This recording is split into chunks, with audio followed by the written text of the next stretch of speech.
రేవంత్ రెడ్డి గారి కుటుంబాన్ని మీరు ఎందుకు టార్గెట్ చేశారు? ఫ్యామిలీ స్కామ్ అని ఇట్లా రకరకాలుగా వ్యాఖ్యానిస్తున్నారు కదా, ఏమిటి మీ లక్ష్యం ఏమిటి? ఇప్పుడు కొమ్మినేని గారు, రేవంత్ రెడ్డి గారు టార్గెట్ చేయాల్సినటువంటి అవసరం మాకెందుకు? ఆయన వ్యక్తిగతమైనటువంటి టార్గెట్ కదా, ఆయన ప్రభుత్వ అధినేత, ముఖ్యమంత్రి. తెలంగాణకు సంబంధించినటువంటి అనేక వనరులని కాపాడాల్సినటువంటి ఒక ప్రభుత్వ అధినేత.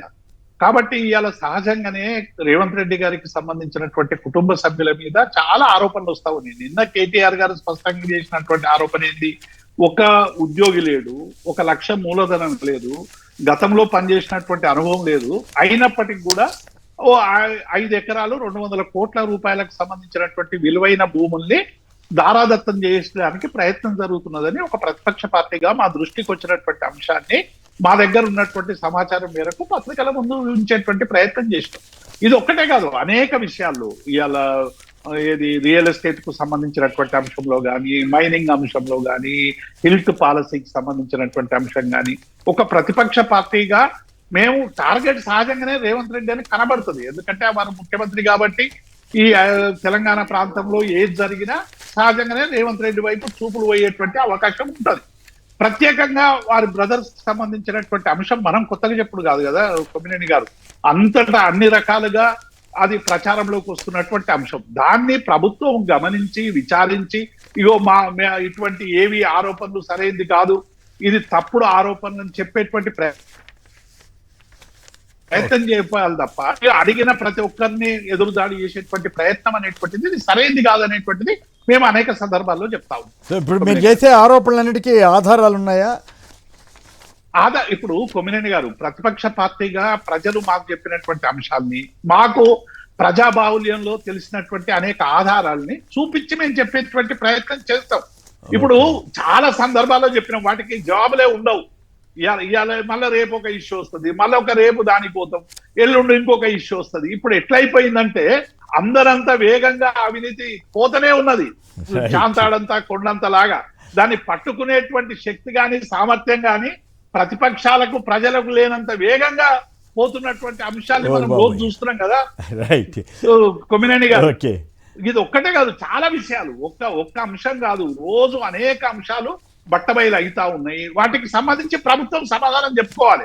ఇప్పుడు మేము ప్రభుత్వం ఉన్నప్పుడు మా మీద వస్తాయి, మేము ఇచ్చేటువంటి వివరణ చేస్తాం, చివరికి ప్రజలు ఒక డిసైడ్ కి వస్తారు. రిపిటేషన్ వద్దు. రైట్, పవన్ గారు హైదరాబాద్ నుంచి సంక్షిప్తంగా మాట్లాడండి. సార్ నమస్కారం అండి అందరికి.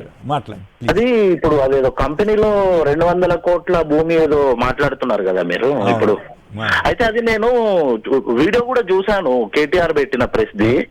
అయితే దాంట్లో ఆయన క్లియర్ గా లింక్డ్ ఇన్ లో వాళ్ళ అకౌంట్, సార్ వాళ్ళ కాదు, ఎవరు మన కొండలరెడ్డి ఏదో పేరు ఉన్నది కదా సార్ది, ఆయన లింక్డ్ ఇన్ లో వాళ్ళు పోస్ట్ చేసుకున్నది క్లారిటీగా ఉన్నది. మళ్ళీ వాళ్ళు కూడా, ఆ కంపెనీ వాళ్ళు కూడా, మేము హార్ట్లీ వెల్కమ్ చేస్తున్నాం నన్ను మా చైర్మన్ గా అనేసి క్లియర్ గా ఉంది. ఇంకా మా ఆ కంపెనీకి సంబంధం లేదంటారు ఏం సార్ శ్రీధర్ బాబు గారు?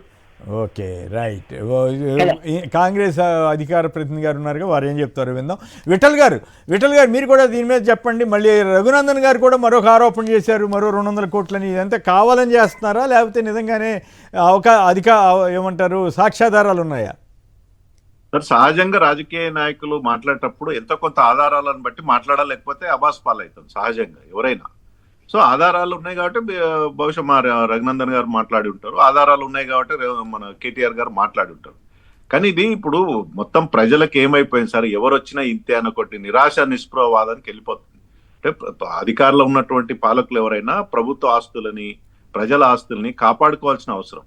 ఇది అభివృద్ధి పేరు మీదనో లేకపోతే పారిశ్రామిక డెవలప్మెంట్ పేరు మీదనో విచ్చలవిడిగా ఇట్లా 1000 కోట్ల ఎకరాలు విలువ చేసే భూమిని దారాదత్తం చేస్తే చివరికి భవిష్యత్ తరాలకి గుంటెడు భూమి కూడా ఉండలేని పరిస్థితి వస్తుంది.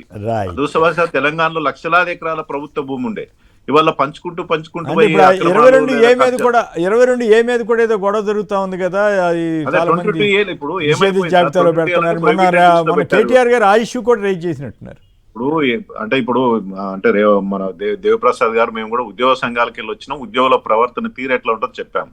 దురదృష్టవశాత్తు ఇవాళ పర్టికులర్ రెవెన్యూ డిపార్ట్మెంట్ లో, అన్ని డిపార్ట్మెంట్ లో విపరీతమైన అవినీతి పెరిగింది. ఇప్పుడు ఏ కారణం చేత 22లో పెడుతున్నారు, ఏ కారణం మళ్ళీ ఎవరైనా అప్రోచ్ అయితే మళ్ళీ ఏ కారణం చేత 22లోకి వెళ్ళి తీసేస్తున్నారు. దానికి ఒక విధి విధానాలు లేక ఇప్పుడు ఒక ఏరియాలో ఒక కాలనీనో లేకపోతే బిల్డింగ్ వస్తుంది, 20 పెట్టంగానే మళ్ళీ వాళ్ళకి కలెక్టర్లకు అప్రోచ్ కానీ పైరవల్ చేసుకొని డబ్బులు ఇచ్చి మళ్ళీ 20 వెళ్ళి తీసేసుకునే వాతావరణం రెవెన్యూ శాఖలో చాలా విపరీతంగా పెరిగింది వాళ్ళ. ముఖ్యంగా గతంలో ధరణి కన్నా ముందు అన్ని ఫైల్ మేనేజ్మెంట్ ఉంటుండే, అంటే నోట్ ఫైల్, ఆర్డరు, ప్రొసీడింగ్స్. ఇవాళ ఈ మొత్తం ఈ గవర్నమెంట్ పేరు మీద ఏ ప్రొసీడింగ్ ఉండదు, ఏ ఆర్డర్ ఉండదు, ఏ నోటీస్ ఉండదు, ఎవరు దేనికోసం పెడుతురో తెలియదు.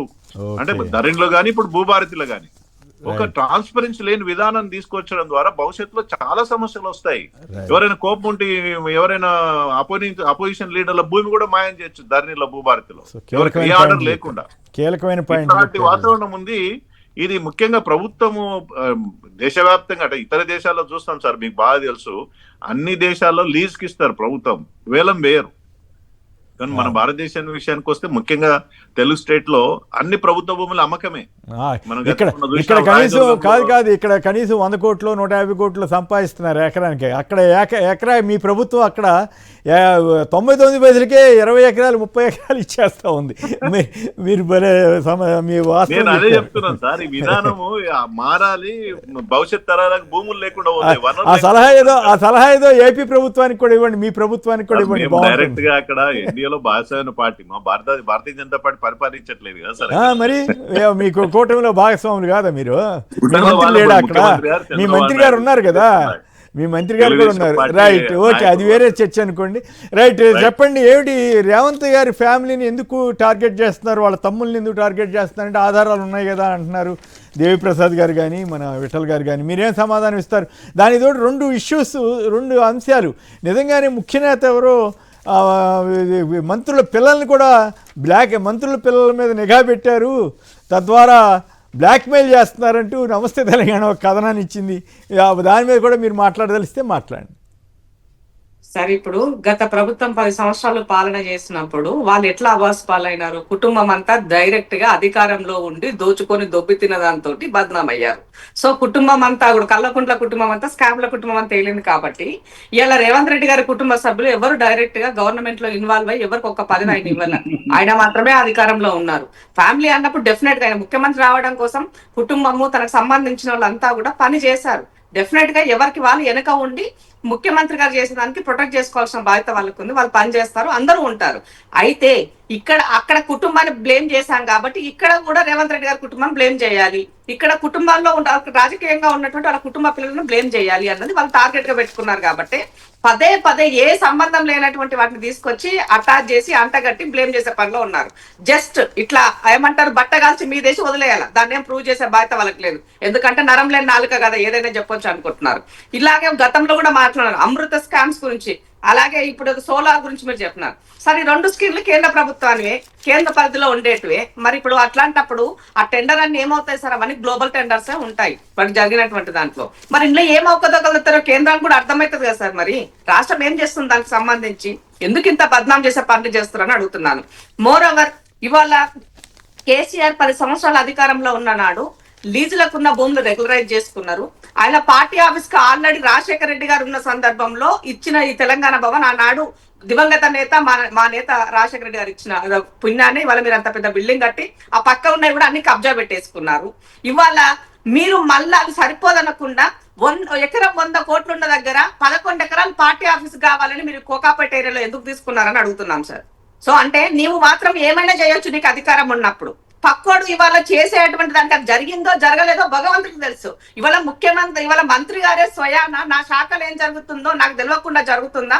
100% ఇది అలా జరగలేదు, సంబంధం లేనటువంటి విషయం అని చెప్పడం జరిగింది. మీ దగ్గర ప్రూఫ్స్ ఉంటే బయట పెట్టి మాట్లాడండి. ఊరికేనే బట్టగాల్చి మీదేసి ఇవాళ ప్రభుత్వాన్ని బద్నాం చేయాలి. ఇండస్ట్రీస్ ఎట్లొస్తున్నాయి ఈ రాష్ట్రానికి? రావద్దు. ముఖ్యమంత్రి గారు, మంత్రి గారు చాలా ఎఫిషియెంట్ గా పనిచేస్తున్నారు. ఇక్కడ డబ్బులకు ఆర్థికంగా ఈ రాష్ట్రం ఇబ్బంది పడాలి. మేము చేసిన ఇన్ని అప్పులున్నా కూడా వీళ్ళు ఇట్లా ఎందుకు కొనసాగిస్తారు, ఎట్లా చేస్తారు? సంక్షేమ అభివృద్ధి జరగకూడదు అన్న కుట్ర జరుగుతుంది సార్. కాబట్టి ఇట్లా బ్లేమ్ చేసినప్పుడు ఏమవుతుంది, వచ్చే కంపెనీలు కూడా వెనక ముందు ఆలోచించే పరిస్థితి ఉంటది. కాబట్టి రాకుండా ఉండడం కోసం, అభివృద్ధిని అడ్డుకోవడం కోసం ఇలాంటి కుట్రపూరితమైనటువంటి మాటలు మాట్లాడుతున్నారు. ప్రతి విషయంలో ఎక్కడ చీమ కుట్టినా కూడా కొండలరెడ్డి గారి పేరు బద్నాం చేస్తున్నారు. కొండలరెడ్డి గారు అంత సాఫ్ట్ నేచర్ కాదు సార్, వీళ్ళు అనుకున్నంత సాఫ్ట్ నేచర్ కాదు. అవసరం వచ్చినప్పుడు ఎవరెవరికి ఎట్లా సమాధానం చెప్పాలో చాలా స్ట్రాంగ్ గా చెప్పేటువంటి నేచర్ పక్క పాలమూరు బిడ్డ గ్రౌండ్ నుంచి వచ్చినటువంటి గుర్తుపెట్టుకోండి మీరు. రేవంత్ అన్న కొంచెం వెనక ముందు ఆలోచిస్తాడు, కొండలన్న అది కూడా ఆలోచించాడు, గుర్తుపెట్టుకోండి మీరు పదే పదే కేటీఆర్ మీరు ఇన్ని ఆరోపణలు చేస్తున్నారు. మీరు గత ప్రభుత్వంలో మీరు చేసిన చిట్టా మొత్తం మా దగ్గర ఉన్నది. అందుకని ఇప్పుడు ఎంక్వైరీ కూడా ప్రభుత్వం దానిపైన కూడా పెట్టింది. ఎవరెవరికి ఇచ్చారు, ఎవరెవరు రిలీజ్ చేశారు, ఎవరి బినామీల పేర్లో ఉన్నాయి, అన్ని త్వరలోనే వస్తాయి సార్. నీళ్ళకి నీళ్లు పాలకు పాలు తెలుస్తాయి. మీరు గెలుకొద్దు, తేనె తింటే గెలికినారు కాబట్టి డెఫినెట్ గా మిమ్మల్ని భర్త మట్టే రోజు కూడా దగ్గరలో ఉన్నది గుర్తు పెట్టుకోవాలని తెలియజేస్తున్నాను. ప్రజల సొమ్ము కాపాడడం కోసం కాంగ్రెస్ పార్టీ ప్రభుత్వం ఉన్నది సార్. దోచుకోనిక లేదు. ఇంద్ర గారు బాగానే వార్నింగ్ ఇచ్చారు. అయితే ఈ పాయింట్ ఏంటి, నిజంగానే వారసులను ముందు పెట్టి బ్లాక్ మెయిల్, ప్రత్యర్థులపై మైండ్ గేమ్ అంట. ఈ మంత్రుల పిల్లల్ని వాళ్ళని మీద నిఘా పెట్టారని నిజమా అబద్ధమా? అది నమస్తే తెలంగాణలో కొద్ది రోజుల క్రితం వచ్చింది వార్త. ఇప్పుడు నమస్తే తెలంగాణ అంటే అందరికి తెలుసు ఎవరికి గుమస్తగా పనిచేస్తుంది అన్నది. దాంట్లో వచ్చే రాతలన్నీ కూడా ఎలాంటి రోతలో అందరికి తెలుసు. చిన్న విషయాన్ని మొన్న సార్ పెద్దిరెడ్డి గారు చావును కూడా వీళ్ళు రాజకీయంగా వాడుకున్న ప్రయత్నం చేశారు ఆ పేపర్లో. ఇంత దౌర్భాగ్యం ఉంటుందా సార్? వాళ్ళ గురించి మనం ఎంత తక్కువ మాట్లాడుకుంటే ప్రజలకు సమానం చెప్పదలుచుకోలేదు. Right, okay. దేవిప్రసాద్ గారు చాలా ఘాటుగా రిప్లై ఇచ్చారు. కేటీఆర్ గారు అంతా బయట పెడతామంటున్నారు. ఇప్పుడు కొమ్మినేని గారు, మేము చేసినటువంటి ఆరోపణలకి సమాధానం చెప్పలేక మీరు మమ్మల్ని గెలుపుకుంటే మేము మిమ్మల్ని గెలుపుకుంటాం. ఇదేం పద్ధతి కొమ్మినేని గారు? ఇది అంటే ఆయన కొండలరెడ్డి ఏదో అత్యంత శక్తివంత సంపన్నుడు, తెలంగాణ ప్రజల మీద పడి ఇక దాడి చేసి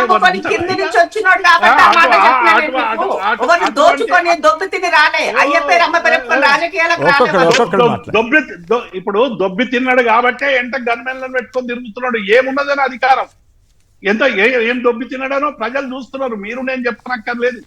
ఇవాళ నలుగురు బ్రదర్స్ ఇవాళ ఒక అతీత శక్తులుగా తయారై తెలంగాణ వనరుల మీద పడుతున్నారనేటువంటి విషయం సర్వసాధారణం. కొమ్మినేని గారు, మీరు ఏ బిల్డర్నైనా పోయి అడగండి, మారువేషం కూడా అక్కర్లేదు. బిల్డర్లకు సంబంధించిన పర్మిషన్లు ఎట్లు వస్తున్నాయో అడగండి, చెప్పేస్తారు.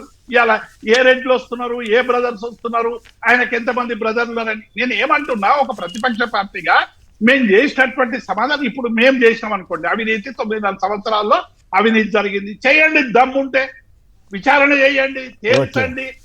ఏం చేస్తున్నారు? ఓకే, ఇంద్ర గారు ఫైనల్ గా చెప్పండి. దేవిప్రసాద్ గారు కొమ్మినేని గారు, ఇప్పుడు వాళ్ళ మీద అట్లా బ్లేమ్ చేసినామండి. మా మీద బ్లేమే చేసింది ఇంతకుముందు ఇంద్ర గారు. మనసులో ఉన్న గతంలో బ్లేములు జరిగినాయంటే బ్లేములు చేయడం వల్లే. ఇప్పుడు రేవంత్ రెడ్డి అధికారంలో లేనప్పుడు ప్రతిపక్ష పార్టీగా ఆయన చేసినటువంటి ఆరోపణలకి అనేక సందర్భాల్లో సమాధానాలు చెప్పినాము. ఇప్పుడు కూడా మా ఆరోపణలకి సమాధానాలు చెప్పండి. ఫ్రస్ట్రేషన్ తో దాడి చేయడం, లేకపోతే ఇంకొకరి మీద తోయడం ఎందుకు? ఇప్పుడు ఎవరు చెప్పాల్సిన అవసరం లేదు. వాళ్ళ ఇంటి ఆడబిడ్డనే కవిత గారు ఓపెన్ గా చెప్పారు. జన్వాడ ఫామ్ హౌస్ అనేది దేనితో వచ్చింది, ఎవరికి ఏమిస్తే వచ్చిందని ఆమె ఓపెన్ చెప్పింది. నేను చెప్పాల్సిన అవసరం లేదు.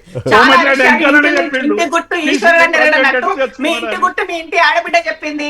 మాకు సమాధానం చెప్పకుండా మీకు పేషజాలు అడ్డొస్తే ఆమెకు సమాధానం చెప్పండి. ఆమె అడిగిన ప్రశ్నలకి నేను చెప్పాల్సిన అవసరం లేదు కదా దానికి. కాబట్టి ఎవరి పేరు మీద లీజులకు ఉన్నటువంటి భూములను ఎవరెవరికి దారాదత్తం చేశారు, ప్రజల సొమ్మును దుర్వినియోగం చేసిన దాంట్లో టైం అయిపోవచ్చింది. Right, okay. ఇది మళ్ళీ ఒకసారి ఎప్పుడైనా మాట్లాడుకుందాం. ఏమిటి సర్ నోటీసులు ఈ రకంగా తగ్గిపోవటం? విఠల్ గారు సంక్షిప్తంగా చెప్పండి.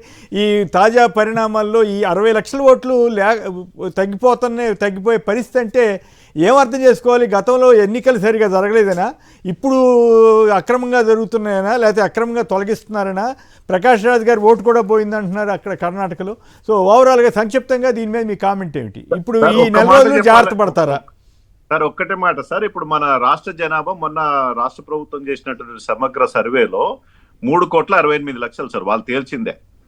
అయితే ఓట్లు ఎన్ని ఉండాలి సార్ అంటే, ఇప్పుడు 18 సంవత్సరాల బిలో తీసేస్తే 18 సంవత్సరాలు అంటే 20-25%, 30% తీసేయాలి. అంటే 1/3 తీసేయాలి. అంటే 2,70,00,000 ఓట్లు ఉండాలి. 3,60,00,000 ఒకవేళ జనాభా అయితే. కానీ ఇప్పుడు ఓట్లు ఎన్ని ఉన్నాయి సార్? 3,38,00,000, 40,00,000. అంటే జనాభాకి ఓటర్స్ కి ఎంత తేడా ఉంది చూడ. 20 లక్షలనా బిలో 18 ఇయర్స్ 20 lakhs ఉంటారా? సో కాబట్టి దీనికి చాలా అనుమానాలు ఉన్నాయి. అంటే డబుల్ ఓట్లు ఉండొచ్చు, ఇప్పుడు గ్రామీణ ప్రాంతంలో ఓట్లు, హైదరాబాద్ లో ఓట్లు ఉండొచ్చు, ఇతర రాష్ట్రాల వాళ్ళు ఇక్కడ ఉండొచ్చు, ఇవన్నీ అందుకని చనిపోయిన వాళ్ళ ఓట్లు ఉండొచ్చు. ఇవన్నీ కూడా ప్రక్షాళన కేసు స్పెషల్ ఇంటెన్సివ్ రివ్యూ చేస్తా ఉన్నారు. Right. ఒకవేళ నిజంగా 60-70 లక్షల ఓట్లు పోయినాయి అనుకోండి, నా ఓటు పోతే నేను డెఫినెట్ గా ఛాలెంజ్ చేయాలి. ఎవరు ఓటు పోతే మళ్ళీ ఇస్తారు. సో ఈ నెల రోజులు ఇంపార్టెంట్, రాజకీయ పార్టీలకి ఈ నెల రోజులు ఇంపార్టెంట్. ఈ పోయిన ఎవరు ఏంటి అనేది ఎత్తుకునే పరిస్థితిలో కూడా అన్ని పార్టీలు మా ఓట్లు కూడా పోయి ఉంటాయి సార్. భారతీయ జనతా అంటే పార్టీ కూడా పోయి ఉంటాయి. కాబట్టి చిత్తశుద్ధితోటి నిజాయితీతోటి చేస్తే ఎవరికి అభ్యంతరం లేదండి. మా అందరికీ తెలుసు డబుల్ ఓట్లు ఉన్నాయి ఇవన్నీ కూడా. అయితే పని కట్టుకుని తీసేయకుండా ఉంటే సంతోషం. దేవిప్రసాద్ గారు ఒక మాటలో చెప్పండి, టైం అయిపోయింది. ఇప్పుడు కొమ్మినేని గారు, ఇప్పుడు సరుకు సంబంధించినటువంటి దాని మీద ఇవాళ గత ఎన్నికల్లో 3,26,00,000 ఓట్లుంటే 2,34,00,000 మంది ఓటర్ మాత్రమే ఉపయోగించుకున్నారు. ఇప్పుడు డిజిటలైజేషన్ తర్వాత 2,64,00,000 వస్తావు. నేను ఏమంటున్నా, గత 20-25 సంవత్సరాల నుంచి హైదరాబాద్ నగరం మీద తీవ్రమైనటువంటి ఒత్తిడి పడింది. ఇప్పుడు రూరల్ ఏరియా కంటే కూడా హైదరాబాద్ మీద ఈ ఒత్తిడి ఎక్కువ ఉంది. కాబట్టి ఈ వలస వచ్చినటువంటి వాళ్ళందరూ కూడా ఇలా గ్రామీణ ప్రాంతాల్లో తమ ఓటు ఉండడం ద్వారా తమ గౌరవం ఉంటుందనేటువంటి భావనతో అనేక ఓట్లు కూడా గ్రామీణ ప్రాంతాల్లో ఉంచుకోవడానికి ఇష్టపడుతున్నారు కొమ్మినేని గారు. అది ఒక పరిణామం. రెండవది, చనిపోయినటువంటి ఓటర్ల సంఖ్య 9 లక్షలు 8 లక్షలు ఉంటే కనీసం జనన మరణ రిజిస్టర్ ని ఓటర్ కు లింక్ చేసేటువంటి ఇంకా టెక్నాలజీ రాకపోవడం అనేది ఎంత బాధాకరం. ఆధార్ కార్డు లింక్ చేస్తే సరిపోయేదానికి ఎంత గందరగోళం చేస్తున్నారు కదా, ఇంత గందరగోళం చేసి ఫైనల్ ఇంద్ర గారు టైం తక్కువ ఉంది అనుకో. ఇప్పుడు సరు ద్వారా జరిగేటువంటివి దేశవ్యాప్తంగా జరిగినటువంటి రాష్ట్రాలలో కేస్ స్టడీస్ మనకు ముందున్నాయి కాబట్టి అది భయం. అందుకనే ఇప్పుడు భారతీయ జనతా పార్టీ సర్ విషయంలో కేంద్ర ప్రభుత్వం తీసుకున్నటువంటి దాంట్లో జరిగిన రాష్ట్రాలు తీసుకోండి. బీహార్ లో సర్ జరిగింది, అధికారంలోకి వచ్చింది. అలాగే ఏమంటారు, రీసెంట్ గా జరిగినటువంటి వెస్ట్ బెంగాల్ సర్ జరిగింది, అధికారంలోకి వచ్చింది. ఇట్లా కొన్ని రాష్ట్రాలు ఈ మధ్య జరిగిన ఎలక్షన్ ముందు జరిగింది కాబట్టి కొంచెం ఎక్కువ ఇబ్బంది వచ్చినట్టుంది, ఎట్లాంటి వాతావరణం వచ్చినట్టుంది. ఇప్పుడు ఇంకా 2 ఏళ్ళ టైం ఉంది కాబట్టి యూపీ కూడా సేమ్ అనే పరిస్థితి కాబట్టి ఈ రాష్ట్రంలో కొంచెం మనం అప్రమత్తంగా ఉన్నాయి. ఓట్లు జెన్యున్ ఓట్లు, డూప్లికేట్ ఓట్లు, అలాగే ఏమన్నా డబల్ ఓట్లు అట్లా ఉన్నటువంటి ఫిల్టర్ చేయడానికి ఎలాంటి అభ్యంతరం లేదని ముందు తెలియజేశాము. బట్ ఇక్కడ దాదాపుగా ఇన్ని లక్షల ఓట్లు అంటే దాదాపు 60 లక్షల ఓట్లు మళ్ళీ వాళ్ళకి నోటీసులు పంపిస్తాము, మీకు సమయం ఇస్తాము, రెక్టిఫై చేసుకోండి అని చెప్తున్నారు. కాబట్టి నా యొక్క పర్సనల్ ఒపీనియన్ ఏంటి సార్ అంటే, పర్సనల్ అయ్యుండొచ్చు, పార్టీ అయ్యుండొచ్చు, ప్రజలు అప్రమత్తంగా ఉండాలి. మీ ఓటు మీరు కాపాడుకునే బాధ్యత మీ పైన ఉంచుకోవాలని తెలియదు. ఎందుకంటే ఓటు లేదంటే నువ్వు ఈ జనజీవన సమంతులు లేవన్నట్టుగా మనం మాట్లాడుకుంటాము జనరల్ హ్యూమన్ సైకాలజీ. కాబట్టి దాన్ని కాపాడుకోవాల్సిన బాధ్యత ప్రజల పైన ఉందని ఎవరి ఓటు వాళ్ళు క్రాస్ వెరిఫై చేసుకోమని తెలియజేస్తున్నారు. వచ్చే నెల అంతా కూడా చాలా కీలకంగా ఉంటుంది. 3 పార్టీలు కూడా అప్రమత్తంగా ఉంటాయి.